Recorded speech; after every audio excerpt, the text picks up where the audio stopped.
l'exercice d'impulse curl. Ça va être très simple. On va venir principalement travailler le biceps, mais pas seulement. Vous avez aussi un gainage sur toute la chaîne postérieure du corps, que ça parte du talon jusqu'au sommet du crâne. Donc pour ça, on va simplement avoir besoin d'un TRX, d'un anneau ou d'une corde. Les trois feront l'affaire. Si vous avez un TRX, vous le passez en une seule poignée, comme indiqué dans le manuel du TRX. À partir de là, c'est Thomas qui va nous faire la démonstration. Je le laisse se placer, je vais me mettre derrière lui pour que vous puissiez bien voir le mouvement.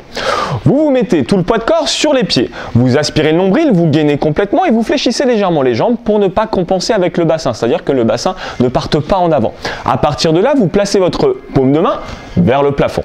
Vous serrez au maximum la poignée. Je vous conseille au départ d'utiliser le deuxième bras pour bloquer votre coude, c'est-à-dire que le coude ne bouge pas.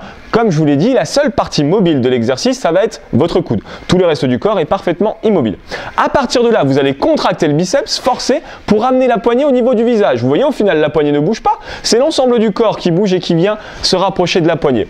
Essayez que le mouvement soit fluide, c'est-à-dire que vous montez doucement et que vous retenez la descente à la même vitesse. Là, vous optimisez au maximum le mouvement. Vous avez bien vu, le coude ne bouge pas. Encore un dernier, Thomas.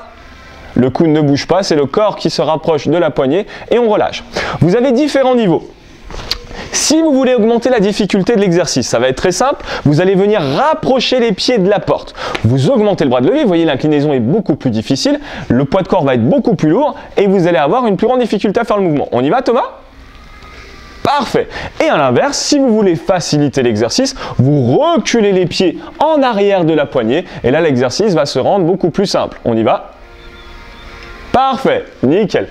Très simple, comme c'est un exercice unilatéral, vous allez venir enchaîner bras droit et bras gauche. Donc pour passer au bras gauche, c'est très simple, vous changez de main, jusque-là, rien de compliqué, mais je vous conseille quand même de faire un petit pas de décalage sur le côté pour que votre épaule soit bien alignée avec la sangle du TRX. Donc voilà, vous avez toutes les clés pour réaliser l'impulse curl.